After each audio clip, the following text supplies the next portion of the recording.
Hi, my name's Colin McMahon. 9 years ago, I fulfilled a lifelong dream and opened my comic book store, Pittsburgh Comics. Since then, it's been great. I've met lots of great people, I've read lots of great books, and I want to share that with you. Welcome to Comics Now.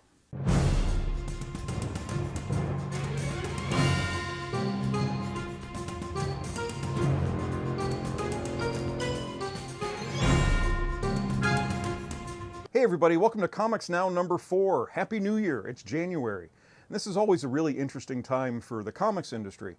Most of their stuff is geared towards the big summer events. Marvel always has a big movie coming out on Free Comic Book Day, which is the first Saturday in May. So a lot of their stuff is gearing towards that. So the early winter stuff is it's a slower time as everything's just starting to gear up. So it's kind of fun. There's a lot of stuff that's new and different, and it kind of the big companies, Marvel and DC, are kind of taking a little bit of a break. Marvel just had their big relaunch, and DC's just kind of cruising along right now. So it's a real neat time for the smaller companies, the Image and Boom, Dark Horse, the other companies, to kind of make a name for themselves. It's their opportunity to catch some eyes that they might normally not get. So I'm just going to dig in right now and tell you what the new books that are coming. We're going to start with Marvel and DC because they're the big guys and they're the most popular.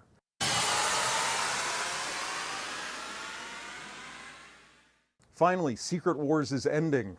Not trying to be super sarcastic, but it was supposed to end in the first week of October, and then their big relaunch was supposed to spin out of it. So sadly, it got delayed. It's about 3 months late. The relaunch has already happened, but coming up, we're going to find out exactly what happened at the end of Secret Wars and what that means for the new Marvel Universe and all the characters and all the subtle changes that we've been seeing in the books but not completely understanding because we don't know what happened. Some other books coming out. We have Agents of S.H.I.E.L.D. #1, which is based on the TV show. If you want to see more adventures of Coulson and Agent May, and I don't know if Ward's in it so much since he's a bad guy, but we have a brand new, all new Agents of S.H.I.E.L.D. #1 coming. Also, Captain Marvel #1. This was a big hit under the previous writer, Kelly Sue DeConnick. Big following, just a lot of people really enjoying this book. Well, she's left Marvel, and now we have a new writer coming on, but they're making it a little bit more interesting and making people want to get it a little more, because they also have a Civil War II event coming out. That's going to be their spring event to tie in with the Captain America Civil War movie. So from what it looks, all the promo images, it has Captain America and Iron Man going against Captain Marvel. She's in charge of the new Alpha Flight space program, and somehow they're going to come into conflict. So Civil War II, they're really pushing this new Captain Marvel series. Old Man Logan #1 is coming. That's from Jeff Lemire and Andrea Sorrentino. 5, 6 years ago, Mark Millar did an interesting story called Old Man Logan, which was set in the future. The villains had taken over the country, possibly the world. We just saw the United States. And Wolverine has vowed never to pop his claws again, and eventually Hawkeye comes to him. They need help. He has to get something from California to New York, but he is blind, so he needs Wolverine's help. So it's basically their story of going across the country through all these different areas taken over by the villains, and finally explains what happened and why he vowed never to pop his claws and be a superhero anymore. So during Secret Wars, they revisited this character in his own part of Secret Wars, and somehow he made it through to the now current Marvel Universe through the end of Secret Wars. So that's another thing we need to find out what happens. And so they're starting a story where now you have an older, aged Logan now in the Marvel Universe before whatever happened to cause him to have this tragedy that caused him to stop being a hero, and he's going to do what he can to keep it from ever happening. So this could be an interesting book, a little revisionist history, see if he can stop his future from happening. I'll also have Rocket Raccoon and Groot are teaming up in their own series. We've had a Rocket Raccoon book, we had a Groot book, and now they're teaming up. They're on the run. Basically, Rocket is now a criminal mastermind. So if you enjoyed him in the movies, like I said, they both each had their own books. Now they're teaming up and joining forces to create chaos in the Marvel Universe. Silver Surfer #1. This is continuing the story of Silver Surfer. It ended in Secret Wars, but it looks like it's pretty much continuing with the same writer, Dan Slott, and the same artist, Mike Allred. Spider-Man Deadpool #1. Joe Kelly was the writer on Deadpool when it became really, really fun. He's the one that added a lot of the true insanity and humor into the character. and he hasn't written them for years, and they kind of coaxed him back to doing whatever he wanted on a Deadpool book, especially because with the movie coming and everything. So they decided to team him up with Spider-Man, who's always been, you know, more wisecracky and fun, being the stable part of the pairing, and Deadpool being completely insane. So this one should do well, especially with the movie coming out. Star Wars, Obi-Wan and Anakin. If you didn't hear, Star Wars came out. Big movie, Force Awakens, everybody's talking about it. Sadly, in the comic book world, they're not really going to do anything regarding the movie. There's too much money to be made at the movies to let them tell stories from the current stuff in the book. So what they're doing is they're telling older stories. They're telling stories about Darth Vader. In the main Star Wars book, it's Luke Skywalker in his first encounter with Darth Vader. And this Obi-Wan and Anakin is going to get more into the story of Obi-Wan trying to teach Anakin and the problems, and you know, we'll find out what it is. But they're both more adults. I mentioned that my son has decided to rewatch the prequels, so we just watched Phantom Menace over the weekend. So in my head, Anakin's the little kid. But so if you want more of that story of Obi-Wan and the teaching part, that's coming out.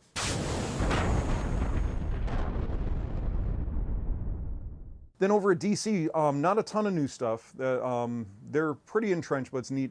This month we're getting the 49s. So it's going to be interesting in February when we get the number 50 issues, because all the comic companies love a big anniversary, a 25, a 50, 100 number issues to make something big. So all the books that started with New 52 back in September 2011 are going to be hitting their number 50. So it's going to be Batman and Detective and Action. But right now we're in the 49s. Things are just gearing up, but we do have a couple new books coming out in January. There's Green Lantern Corps Edge of Oblivion with Tom Taylor and Ethan Van Sciver. Ethan Van Sciver is a really good artist who really made a name for himself doing Green Lantern about 10 years ago. So he's back onto the Green Lantern books, which is exciting. Tom Taylor's been making a name for himself. He's done a lot of Vertigo stuff. So this is a new miniseries regarding the rest of the Green Lantern Corps coming back. They were lost for a while, and now they're finding their way back to Oa and the rest of the Green Lantern universe. Legends of Wonder Woman, which is Renee DeLiz, is doing I guess it's a mini-series. It's a digital first series, but it's going to be telling basically the story of Wonder Woman growing up. Before she makes it to the outside world, it's going to be Wonder Woman on Themyscira, learning to become Wonder Woman. So this should be a good one, a good starting place. Hopefully it's not rough and a little more kid-friendly, because we really need an all-ages Wonder Woman book for more young girls. The last couple series haven't really been geared towards that. So I'm hoping that this one works. Poison Ivy, Cycle of Life and Death with Amy Chu and Clay Mann. I was happy. The covers have looked fantastic, but you never always know what the insides look like. But this is a nice case where Clay Mann is doing the covers and the inside, so I can kind of vouch that the art should be spectacular on this. It's a 6-issue miniseries, but hopefully it gets successful and takes off, and we'll get some more. But it's all, you know, Poison Ivy's always been the bad girl with doing stuff to keep the Earth safe, not so much people. And sometimes that comes in conflict. So she's not necessarily evil, but has a little different agenda. So we'll see how they explore her story. Suicide Squad Most Wanted, Deadshot and Katana. This is by Brian Buccellato and Mike Barr.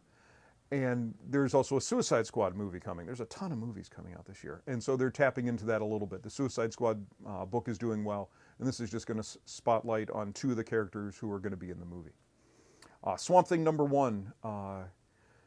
We had a previous run on Swamp Thing, so it was one of those, okay, it didn't do great. It did well at the beginning, and then they ended it when Charles Soule left for Marvel. And so they bring it back, and what hook did they get? Well, they got the original writer and the creator of Swamp Thing. Len Wein is back on it, writing it, and they also found Kelly Jones and brought him in to draw it, Kelly Jones did a lot of Batman. Dark, broody, really distorted bodies. He's the one that made Batman with huge ears. They did a Convergence 2-shot back last summer, and he's pretty much the perfect artist to give a take on Swamp Thing, just for the creepy, broody style that he is. So this is coming out, another 6-issue miniseries, so I really have high hopes for this one. And then the Justice League Darkseid War continues. We have some more specials coming out with that. That's been just an epic story. Very much looking forward to this being collected, because I always look for those books that I can Somebody comes in, they want something different, something good. Sadly, most of the books are continuing stories, which is fun when you're on the ride and you can get it every week you come in, or every month you come in for your next chapter of this ride. But it's also nice to have something that's a little more standalone that I can just put into your hand and say, here, read this, it's great. And so far, Justice League War, or Darkseid War, has been fantastic. The Robin War wraps up, where the Robins were basically made outlaws in Gotham through a corrupt mayor. I know, shocking. And that's wrapping up this month. And also they have a neat thing where they have the adult coloring book themed variants this month, which is neat. Basically, it's just an overlay cover on top of the issue that's white on like a thicker cardstock that you can actually color the pencil, color, taking advantage of that, the big thing that's going on now. And they're actually coming out with pencils, special pencils with Batman on the box and stuff. Still waiting for those. But these covers are really neat, really highly detailed covers designed to let you sit and color and have some fun. I had a lot of people going, oh, I'm not going to color my cover. And then they saw that and went, you know what, that could be kind of neat. So they're going to give it a shot.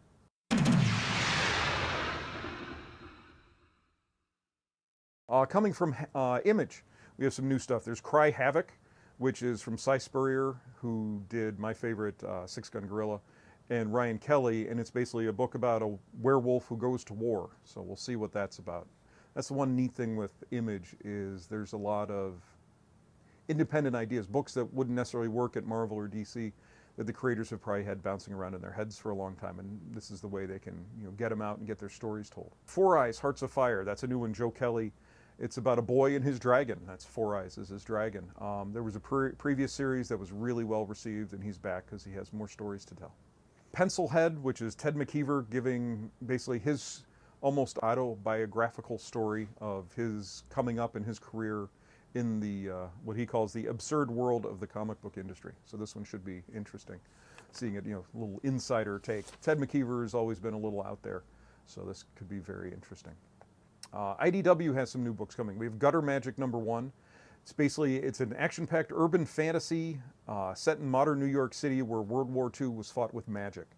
So it's kind of tapping into some of the Harry Potter-ish type of stuff, trying to get a little different story, something you haven't seen before. Amazing Forest #1 is, I had to write this one down, because it's a modern anthology series with tales for the bold, ideas for the strange, wicked concepts that stir the minds of those with darkness in their hearts. So I don't know what all that means, but it could be kind of interesting. Victory City #1, which is a thriller, a mystery, and a noir story. We have Luna the Vampire, which is looks to be more of a children's related book about a girl who is also a vampire. And then Ghostbusters International, sending the Ghostbusters over to old Europe, the old world, to tackle ghost problems out there. Boom has one that the response has been well above what I ever expected. I ordered big, and I still don't know if I have enough. But Mighty Morphing Power Rangers Zero is coming out. And sadly, I missed the Mighty Morphing Power Rangers growing up. I was in college probably when they came out, so I did not get the excitement of them. But #1's coming, or the Zero issue is coming out, and people are really excited. Last Contract #1 is an interesting concept where it's a retired hitman, and someone finds his kill list of all the people that he took out, and is threatening to expose him. So now his last job is to take out this person who's blackmailing and threatening to expose him and his loved ones, and even the loved ones of the people that he killed. Dynamite has an interesting book called De-Evolution by Rick Remender. Basically, the evolution, something has happened and the evolutionary clock has been turned back, and people are devolving back into Neanderthals and such. And it's the last group of the sapiens have to try to find a cure to save the world from devolving. There's also a new Red Sonja #1. Gail Simone did a great job on the last run, but she told her stories, and so they're bringing out a new one with Marguerite Bennett, who's come to prominence. She's written a lot for DC and Marvel, so it's just her chance to tell stories, strong female character, which is always good. Aftershock Comics, this is a new company that's really making a lot of buzz. It was a hard one to order because they kind of threw a whole bunch of #1s at us. And with new companies, you never know how the quality, the schedule. There's a lot of books where I get 1 and 2 and then we never see #3. So this one had a good start. Mike Martz, who used to be the editor of the Batman line at DC, and then he switched over to Marvel and took over the X-Men line. Well, now he left to start his own company called Afterburn. A lot of the books have come out with really big creator names on it. You had Jimmy Palmiotti and Amanda Palmer on a book called Super Zero. Not just a lot of big names, but this month we have American Monster #1 with Brian Azzarello, and it's a guy has a plan to become a superhero and turn himself into a superhero, probably through the old DC thing, chemical or cosmic rays type of thing, but it goes wrong, and it's that story. And then Strayer #1 is from Justin Jordan, who's done a lot of work at Marvel. He's also done the Luther Strode books at Image, and it's a story about a monster killer. So that should be fun with his version on that. Valiant is coming out. There's a book called Faith #1. It's your first plus-size superhero.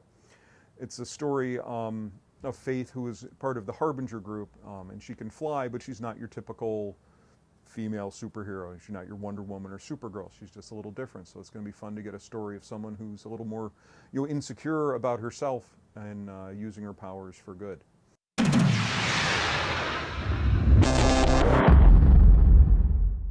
Speaking of Valiant, I have a promotion going this month. I love Valiant because they go above and beyond. They had a promotion where with Wrath of the Eternal Warrior, which were 2 issues in so far, where they were sending certain stores these big battle axes. And I have a customer who, when Valiant sends a lot of promotional stuff, shot glasses and box cutters and just little things. And he's a big Valiant fan, so I give him all the stuff. And he started asking me, did you get the battle axe? I'm like, no, I assumed I'd get it. Valiant was here for a show and we went out to dinner. So I'm like, I think I'm in with them. I should be able to get it. Well, I hadn't heard anything. Finally, I emailed one of the sales guys, and he said, let me see what I can do. And all of a sudden, I think it was just last Monday or 2 Mondays ago, all of a sudden I get a text at home, hey, you got a big package here. And I come in, and it's this battle axe. And it's a real battle. It's a steel head. It's a wood shaft. It's heavy. It's not sharp, but from what I'm told, it could be sharpened, should anyone want to. So what I'm doing this month is to thank Valiant for their effort and to get some more eyes on their product. I'm doing double points on all Valiant graphic novels this month. It's easy. Most of their #1s are $9.99. I've had a couple people just take a flyer and then respond back to me, why am I not pushing this hard enough? Well, I have a big display right by the door. I talk about it when I can, so I do push it as much as I can. So basically double points. If you're not familiar with the points, basically I have a reward card. Every dollar you spend, you get a point. Once you hit 100 points, you get $10 off. So this way it's double points, basically gives you 2 points for every dollar you spend on the Valiant stuff. And then what I'm also going to do is take a picture of you with your book you bought and with the battle axe, and we're going to send them all to Valiant to say, hey, thank you. We're doing what we can to get your books out there. So it's Valiant month, January here at Pittsburgh Comics.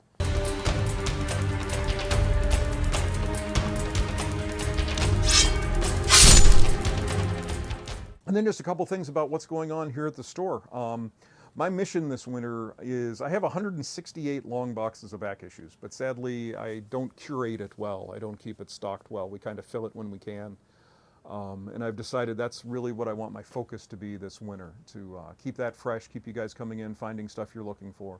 I had a big sale at the end of the year to try to clear out, make some room, and we did. So if you come in and you see me standing here bagging and boarding and pricing, it's good. It's something I'm going to focus on until the weather gets nice, probably leading up to Free Comic Book Day. So if you're looking for something, if there's a series you've heard about, wanted to try, just ask. We're going to be really trying to make that full and different, clear out some of the old stuff that's been in there forever and put new stuff in there.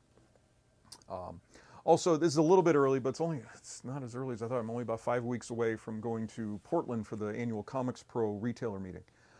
It's an opportunity where retailers can go and talk one-on-one with the publishers. They take their time to come out, find out what's going on, and it's a lot of good feedback. I've seen a lot of things change in the industry based on conversations that happened at this meeting. It's a time where the publishers don't necessarily know what's going on in the stores. They don't know what's going on at the front line. They're putting out books, and they know how well they're received basically based on orders. But it's always fun when you can say, hey, if you guys did this, we could sell a lot more. And they go, oh, we never thought of that. And all of a sudden they do it, and big thing. One thing that came out, this was a couple years ago, where DC was doing a lot of variants, and they were mostly 1 in 25, meaning you had to order 25 regular books to get one variant. And we're like, I could sell a ton of these variants. It was the Adult Swim variants were really popular. And then they were doing the Bombshell variants, where it was like the Bombshell pinup style cover. And we said, hey, if I could get more than 1 or 2 of these, we could sell a ton. And they basically asked everybody in the room to raise their hand if they agreed with that, and everybody did, and all of a sudden they made them, okay, you can order as many as you want. And they've been doing that every month since, and it's been really successful. Like the adult coloring book covers this month. We can order as many as we want. We can reorder if we sell out, and it's just nice to have the option to do that. And that was just from a meeting. Just they had no idea. So it's neat. It's a fun time. So if you have any questions that you want to ask, not storyline questions, but why don't we have a book with this character, or what's going on with, you know, even a writer or an artist, I'd be happy to ask the different creators or the different companies. The one neat thing is you get introduced to a lot of smaller publishers, and you get to build a nice relationship with them just from, you know, being at this meeting, sitting, having lunch with them, and drinking afterwards. There's a lot of that. A lot of conversations go on at the bar, but you know, lips are a little looser and you're a little more candid, which I think, you know, they appreciate. Everything, not that everybody aren't on, you know, best behavior, but and also it's fun for me because I get to see my friends, you know, people that I see once a year who also own comic book stores. But it's fun talking to them and realizing that we have the same problems, we have the same concerns, but also getting different ideas from different people who, hey, I had this problem, this is what I did, and it worked out great, something I never thought of. And I always come back real rejuvenated. You know, it's the doldrums of February, get away from the store for a couple days and then get some good ideas, and I always come back a little bit refreshed. Also, this is going to be an interesting year for the meeting. The Marvel relaunch, I don't think, has gone as planned, with Secret Wars not ending, and I don't think the books have done as well as they had hoped. They haven't done as well as I had hoped. And then DC, the DCU initiative that spun out of Convergence hasn't taken off as much as they wanted. So I think the publishers are going to be there, the big guys, with some questions. You know, what can we do? What can we change? I'm looking forward to hearing from them what their plans are, besides just the hype, rah-rah, here's what's going on, here's, you know, the big event we have going on. Well, that's great, but what are you doing about the little things, you know, your nuts and bolts? It's also fun to, you know, I get to see the guys from Boom and Dynamite. We're hoping Black Mask is going to be there this year, because I think they really stepped up as a new company this year, or not a new company, but kind of rebuilt themselves and made us as comic book retailers more aware of them, and helping them get their books out to you guys. It was fun going through my year-end list that I put on the website, but We Can Never Go Home was my 3rd best-selling graphic novel last year, which made me really happy, because I know that was all on me pushing it, and people enjoyed it. So that was fun, and I'm hoping, you know, to run into someone new that I can have a, you know, meet and talk to and get some ideas from, and push a new company, which is always good. And then it's a new year, it's January, and I always look forward to January because it's a fresh start. What I wrote down is, what surprises are out there? What am I going to find that I didn't know was out there, and to make things fun? Like this year was We Can Never Go Home. I didn't pay any attention to Black Mask, and all of a sudden, boom, here's a whole new publisher, a whole new line that I really wasn't aware of, that I'm really enjoying. So I'm wondering who's going to step up this year and be that big surprise. So things are kind of wide open. The big two are doing okay, but nothing super exciting. Image doesn't have any big home runs that I can see coming yet. Nothing's blown me away in the preview stage. So I'm looking to see who's going to step it up and who's going to come out swinging. So thanks for watching. We'll talk to you next month. As always, you can find me at the store, or the website, pittsburghcomics.com, Facebook under Pittsburgh Comics, and Twitter at PGH Comics. And as always, we'll leave you with Comic Previews Theater. Thanks for watching.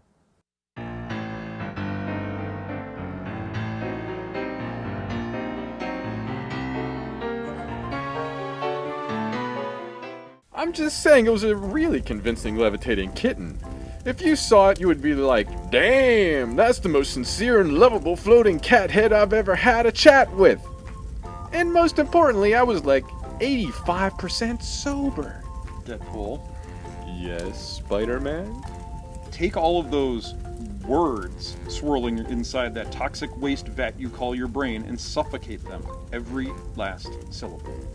Kill your words and just shut up! But Shut up, shut up, shut up, shut up, shut up! I get it, you need a little Spidey time. It's cool, but I have to tell you one last thing that is, in my humble opinion, the single most important thing you need to know in the whole universe right at this second. If you don't stop squirming, I am totally going to unsheath my katana all up against your spider eggs. And by katana, I mean... What is wrong with you? What? I'm a red-blooded Canadian male. It's friction in junk biology and spandex grinding on leather, and just please stop wiggling your webbing. Would you just shut up so I can think? Don't yell at me. That's totally one of my turn-ons. Human insects, the audacity that you would come to the burning plains of Dormammu on the eve of my ascension. What did you hope to accomplish? When the blood moon rises, I shall. Ooh, villain monologuing. Excellent stopping power. Better than remembering what it's like to sponge bathe MODOK. Please spill everything about your plans for interdimensional domination right now. Wait, when did you give MODOK a sponge bath? When the Merc biz is slow, you... Don't judge me. Know that your death shall not be in vain, for I shall not allow you to die. You shall be the playthings of the mindless ones for eons. We just need leverage. Oh, there's gonna be lever... Dormammu, when you torture us for 1,000,000 years, will that be stuck together or separately? Just wondering. This is so wrong. I always imagined that when I finally cheated on my wife, it would mean something. I hope that when you reflect on this moment for all eternity, it answers the questions of why I don't like you. Hold that insult, I think. Wade, I'm gonna... hold it until they devour our souls, man. Uh-oh.